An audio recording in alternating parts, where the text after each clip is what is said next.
यह कहानी एक चोर की है जो अपने जीवन में दिशा भटक चुका था। वह हर रात चोरी करता और किसी न किसी का नुकसान कर देता। एक दिन उसकी मुलाकात एक महात्मा से हुई। महात्मा जी ने उससे बड़ी सरलता से कहा कि बेटा, चोरी करना पाप है, भगवान का नाम लिया करो। चोर ने हंसते हुए कहा कि भगवान का नाम तो ले लूंगा, पर पूजा पाठ, मंदिर जाना, ये सब मुझसे नहीं होगा। महात्मा जी मुस्कुराए और बोले, ठीक है बेटा, तुम कुछ और मत करो, बस एक काम कर लो। जब भी किसी पराई स्त्री को देखो, उसे अपनी माता या बहन की दृष्टि से देखना। चोर को यह बात सीधी दिल में उतर गई। उसने वादा किया कि चाहे जो हो जाए, अब किसी भी पराई स्त्री को वह मां या बहन की दृष्टि से ही देखेगा। उसी राज्य में एक रानी थी जिसे राजा ने निसंतान होने के कारण राजमहल से दूर एक मकान में अकेला छोड़ दिया था। वह वहां 12 वर्षों से रह रही थी। उस मकान के बाहर सैनिक तैनात रहते थे ताकि उस जगह की सुरक्षा बनी रहे। एक रात वहीं चोर चोरी करने की नीयत से उस मकान में जा घुसा। उसे यह नहीं मालूम था कि वहां कोई रानी रहती है। जब सैनिकों ने किसी को अंदर जाते देखा तो तुरंत राजा को खबर दी।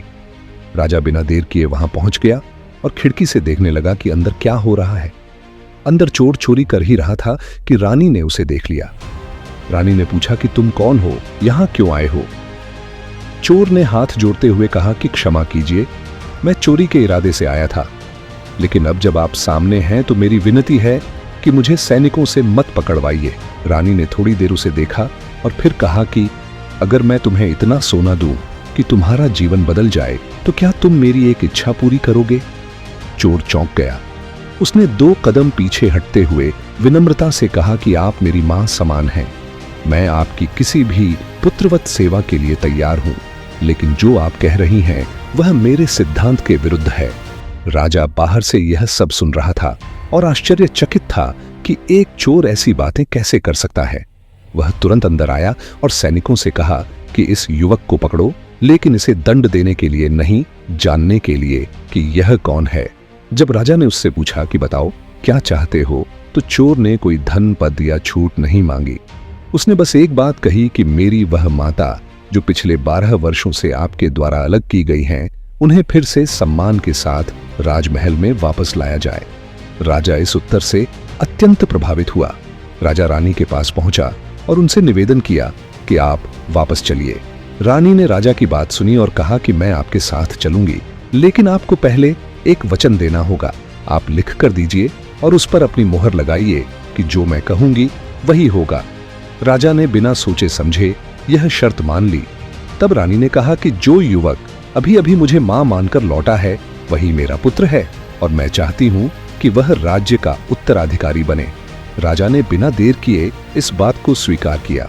राजा ने रानी की इच्छा को स्वीकार किया और उसी चोर को राज्य का अगला युवराज घोषित कर दिया।